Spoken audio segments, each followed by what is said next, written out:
Kali ini kita akan menceritakan kisah tentang seekor hewan yang konon memiliki kemampuan luar biasa, yaitu bisa menelan makanan sebesar perjalanan kaki selama sebulan hanya dalam satu kali suapan. Hewan ini juga muncul dalam dua kisah Nabi yang berbeda, dengan jarak waktu sekitar 100 tahun. Dalam video ini, kita akan membahas legenda ikan raksasa dalam Al-Quran. Assalamualaikum warahmatullahi wabarakatuh, para pemirsa YouTube yang dimuliakan Allah. Semoga kita selalu dalam keadaan sehat walafiat. Amin ya robbal alamin. Berbicara tentang ikan raksasa yang dikenal sebagai ikan Nun, kita tak bisa lepas dari kisah Nabi Yunus alaihissalam. Kisah Nabi Yunus dan ikan Nun disebutkan dalam beberapa surat Al-Quran, yakni surat Yunus, Al-Anbiya, As-Saffat, dan Al-Qalam. Di video ini, kita akan menceritakan dua kisah tentang ikan raksasa Nun ini. Yang pertama adalah kisah ketika ikan Nun hidup di zaman Nabi Yunus alaihissalam, dan yang kedua adalah saat ikan Nun yang sama muncul di zaman Nabi Sulaiman alaihissalam. Sekarang kita akan mengisahkan tentang ikan Nun yang hidup di zaman Nabi Yunus alaihissalam. Kisahnya begini, teman-teman. Nabi Yunus memiliki ayah bernama Amitai, atau lebih dikenal sebagai Mata, sehingga nama lengkap beliau adalah Yunus bin Mata. Ibunya bernama Rifka. Dalam bahasa Ibrani, Yunus dikenal dengan nama Yona yang berarti merpati. Di dalam Al-Quran, nama Yunus disebutkan sebanyak 4 kali, dan beliau juga dijuluki sebagai Zunun, yang berarti yang dari perut ikan. Ada beberapa perbedaan pendapat tentang masa hidup Nabi Yunus. Ada yang mengatakan beliau hidup pada abad ke-7, ke-8, atau bahkan ke-9 sebelum Masehi. Namun sejarah mencatat bahwa Nabi Yunus adalah seorang nabi dari kerajaan Israel atau Samaria pada sekitar abad ke-8 sebelum Masehi dan hidup pada masa kekuasaan Raja Samaria, Yerobeam bin Yoas. Beliau berasal dari Palestina, yang saat itu dikenal sebagai negeri Syam. Nabi Yunus diutus Allah SWT kepada kaum Ninawa, atau disebut juga Niniwe, yang terletak di daerah Mosul, Irak saat ini. Artinya, Nabi Yunus adalah seorang pendatang di negeri tersebut. Pada masa itu, kaum Ninawa memiliki tradisi turun-temurun dalam menyembah patung-patung atau berhala. Oleh karena itu, Nabi Yunus diutus untuk mengajak mereka bertauhid, menyembah hanya kepada Allah SWT. Bertahun-tahun lamanya, Nabi Yunus berdakwah di Ninawa, namun penduduknya enggan meninggalkan berhala mereka. Alasannya adalah, mereka merasa aman karena selama ratusan tahun menyembah berhala, tidak ada azab yang menimpa mereka seperti kaum-kaum terdahulu yang dihancurkan oleh Allah SWT. Mereka sudah mendengar kisah kaum terdahulu yang dihancurkan karena menyembah berhala, tapi kaum Ninawa malah menantikan azab datang dulu baru mau bertobat. Karena itu, mereka menolak seruan Nabi Yunus. Terlebih lagi karena beliau adalah seorang pendatang. Mereka menganggap Nabi Yunus sok tahu dan tidak percaya pada risalah yang beliau bawa. Dikisahkan bahwa Nabi Yunus mendakwahi mereka selama 33 tahun. Namun hanya 2 orang saja yang mempercayainya.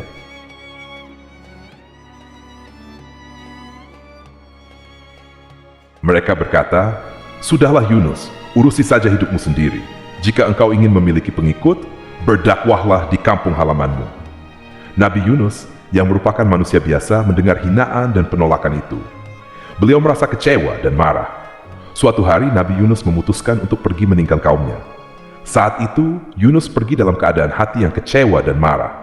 Beliau berjalan menuju sebuah dermaga dan meminta izin untuk menumpang di sebuah kapal, meskipun kapal tersebut sebenarnya sudah kelebihan muatan. Namun, nahkoda kapal tetap mengizinkan Nabi Yunus untuk ikut serta. Dan ingatlah kisah Junun atau Yunus ketika dia pergi dalam keadaan marah, lalu dia menyangka bahwa kami tidak akan menyulitkannya. Maka dia berdoa dalam keadaan yang sangat gelap, "Tidak ada Tuhan selain Engkau, Maha Suci Engkau. Sungguh, aku termasuk orang-orang yang zalim." Tak lama berselang setelah kepergian Nabi Yunus alaihissalam, tiba-tiba tanda-tanda azab Allah Subhanahu wa Ta'ala pun muncul kepada kaum Ninawa yang beliau tinggalkan. Langit berubah menjadi merah, seolah-olah seperti kobaran api yang membara. Orang-orang Ninawa pun menjadi ketakutan dan baru menyadari kebenaran peringatan Nabi Yunus alaihissalam. Namun, saat itu Nabi Yunus telah meninggalkan mereka. Mereka pun bingung harus meminta tolong kepada siapa. Mereka kembali teringat pada nasib orang-orang yang tidak bertakwa seperti mereka, yang dibinasakan Allah pada zaman dahulu. Menurut tafsir dari Ibnu Katsir, dijelaskan bahwa warga Ninawa ketika itu menyadari kesalahannya karena telah menghina Nabi Yunus dan mendustakan risalah yang dibawanya. Ketika langit berubah merah, seluruh penduduk Ninawa pergi ke hamparan padang pasir dan mulai berdoa, serta memohon ampun kepada Allah Subhanahu wa Ta'ala. Mereka disebut berdoa selama 40 malam. Akhirnya Allah Subhanahu wa Ta'ala berkenan memberikan pengampunan dan membatalkan azab yang akan ditimpakan kepada mereka. Kita kembali ke kisah Nabi Yunus yang menaiki kapal. Setelah kapal yang ditumpangi Nabi Yunus berada di tengah lautan, atas izin Allah Subhanahu wa Ta'ala, tiba-tiba terjadi badai yang cukup besar hingga kapal dihantam gelombang ombak yang besar. Kapal itu terombang-ambing dan beberapa bagian mulai rusak. Kapal tersebut perlahan-lahan mulai tenggelam. Nahkoda dan orang-orang di kapal berpikir bagaimana caranya agar kapal tidak tenggelam. Mereka memutuskan untuk membuang barang-barang bawaan agar beban kapal berkurang. Setelah semua barang dibuang, kapal menjadi sedikit lebih stabil. Namun, pengurangan beban masih dirasa kurang karena kapal masih terus tenggelam. Jika dibiarkan, semua orang di kapal itu akan tenggelam. Akhirnya, mereka memutuskan untuk membuat undian. Siapapun yang namanya keluar dalam undian, dia harus keluar dari kapal. Nama pertama yang keluar dalam undian itu adalah Nabi Yunus alaihissalam. Namun, orang-orang merasa tidak tega untuk melempar Nabi Yunus ke laut karena beliau adalah pria terhormat. Mereka pun melakukan undian ulang. Namun nama Nabi Yunus kembali keluar. Bahkan di undian ketiga, nama Nabi Yunus tetap keluar. Melihat namanya muncul 3 kali berturut-turut, Nabi Yunus tanpa diminta langsung melompat keluar kapal dan menceburkan diri ke lautan lepas. Abdullah bin Mas'ud melalui riwayat Ibnu Katsir menceritakan bahwa tak lama setelah Nabi Yunus terjun ke laut, tiba-tiba seekor ikan besar datang dan menelan tubuh Nabi Yunus secara utuh. Setelah menelan Nabi Yunus, ikan besar itu langsung pergi ke dasar lautan dengan Nabi Yunus di dalamnya. Tak sedikit pun Nabi Yunus terluka akibat insiden itu.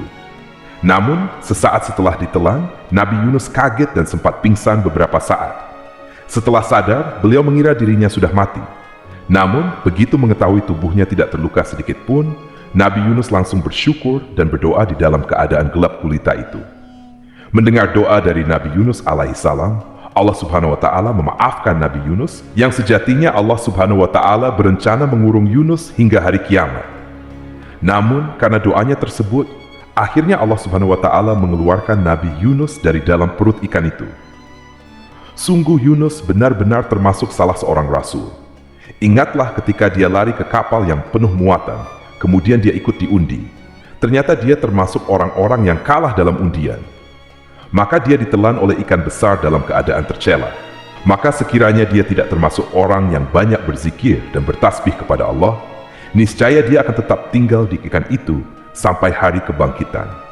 Pertanyaannya adalah, apakah jenis ikan besar yang menelan Nabi Yunus itu?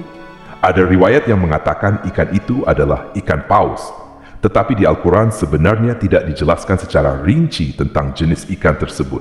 Al-Quran hanya menyebutkan ikan besar. Jadi ada 2 kemungkinan, teman-teman. Pertama, benar kalau ikan itu adalah ikan paus. Sementara yang kedua, mungkin saja itu adalah jenis ikan lain yang memang khusus Allah Subhanahu wa Ta'ala ciptakan untuk menguji Nabi Yunus alaihissalam. Teman-temanku seiman, singkat cerita, ikan besar yang menelan Nabi Yunus itu pun menepi ke pinggir sebuah pantai. Nabi Yunus dimuntahkan oleh ikan ini dalam keadaan tetap hidup. Namun, kondisi Nabi Yunus ketika itu sangat memprihatinkan. Beliau jatuh sakit dan badannya sangat lemah karena selama di dalam perut ikan, beliau kekurangan makanan dan minuman. Ditambah lagi, pulau tempat dia terdampar adalah pulau yang memiliki tanah tandus, sehingga cukup sulit untuk mencari makanan. Tetapi teman-teman, Allah Subhanahu wa Ta'ala lagi-lagi menolong utusannya ini. Atas izin Allah, di sekitar pulau itu tumbuh sebuah pohon semacam pohon labu, dan Yunus memakan buah dari pohon tersebut sampai badannya kembali membaik seperti sedia kala. Kemudian kami melemparkan dia ke daratan yang dia dalam keadaan sakit. Kemudian untuk dia, kami tumbuhkan sebatang pohon dari jenis labu, dan kami utus dia kepada 100.000 orang atau lebih, sehingga mereka beriman. Karena itu, kami anugerahkan kenikmatan hidup kepada mereka hingga waktu tertentu. Kisah kedua yang berhubungan dengan ikan nun ini berasal dari kitab yang berjudul Durotun Nasihin, karya dari Syekh Utsman bin Al-Hasan bin Ahmad Asy-Syakir Al-Kaubawi. Kisahnya begini, teman-teman. Nabi Sulaiman adalah seorang nabi sekaligus raja yang sangat sukses. Sebagai raja, Nabi Sulaiman memiliki kekayaan yang luar biasa banyak. Diceritakan dalam berbagai literatur dan dalam Al-Quran, kekayaan Nabi Sulaiman alaihissalam sangat melimpah. Banyak ulama berpendapat Nabi Sulaiman adalah manusia paling kaya yang pernah Allah Subhanahu wa Ta'ala ciptakan. Walaupun diberi harta yang melimpah, Nabi Sulaiman tetap seorang hamba yang selalu taat dan beriman kepada Allah Subhanahu wa Ta'ala. Dengan harta yang begitu banyak, Sulaiman tidak pernah sombong atau pelit, dan beliau terkenal sebagai raja yang sangat senang bersedekah. Pada suatu hari, terlintas di benak Nabi Sulaiman untuk memberi makan semua makhluk hidup di muka bumi ini, termasuk hewan di darat, di laut, dan di udara. Kemudian Nabi Sulaiman meminta izin kepada Allah Subhanahu wa Ta'ala, "Ya Allah, ya Rabb, perkenankan hamba menyediakan makanan untuk semua makhluk hidup setahun penuh." Allah Subhanahu wa Ta'ala berfirman, "Sungguh, engkau tidak akan sanggup." Akhirnya, ketika Nabi Sulaiman telah mengantongi izin dari Allah Subhanahu wa Ta'ala, Nabi Sulaiman langsung memerintahkan pasukannya, baik dari kalangan jin maupun manusia. Mereka ditugaskan untuk mendata semua makhluk yang ada di muka bumi. Setelah selesai mendata jumlah seluruh makhluk hidup yang akan diberi makan, mereka pun mulai memasak dan mengumpulkan berbagai macam makanan. Nah, makanan yang telah masak dan jadi itu mereka letakkan di sebuah padang pasir yang sangat luas. Jadi teman-teman, demi memenuhi kebutuhan makan seluruh makhluk hidup ketika itu, mereka menyiapkan makanan selama 40 hari penuh dan mengumpulkan seluruh makanan itu di sebuah padang pasir. Hingga diceritakan, panjang dari makanan itu adalah 1 bulan perjalanan kaki dan lebarnya juga sama, yaitu 1 bulan berjalan kaki. Itu sungguh hidangan makanan yang luar biasa banyak. Selama mereka menyiapkan makanan ini selama 40 hari, Nabi Sulaiman telah memerintahkan angin untuk tidak berhembus di padang pasir itu, karena ditakutkan makanan yang ada di situ jadi rusak dan hilang. Ketika hidangan makanan itu telah siap untuk disantap, lalu Allah Subhanahu wa Ta'ala bertanya kepada Nabi Sulaiman, "Makhluk manakah yang akan memulai memakan hidangan yang engkau sediakan ini?" Nabi Sulaiman menjawab, "Mereka yang mendarat di darat dan di laut." Kemudian dengan kekuasaannya Allah Subhanahu wa Ta'ala memerintahkan seekor ikan besar dari kedalaman laut untuk menyantap makanan itu. Ikan besar ini langsung keluar dari air dan memakan seluruh makanan yang ada di padang pasir itu, hingga semuanya habis dengan hanya 1 kali suapan saja, karena saking besarnya ukuran tubuh ikan raksasa ini. Alangkah terkejutnya Nabi Sulaiman ketika itu. Makanan yang telah disiapkan selama 40 hari bisa habis dengan 1 makhluk saja, yang lainnya belum kebagian.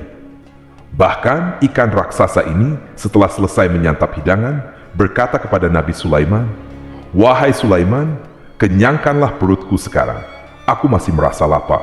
Pada saat itu, Nabi Sulaiman langsung bersujud sambil menangis kepada Allah Subhanahu wa Ta'ala.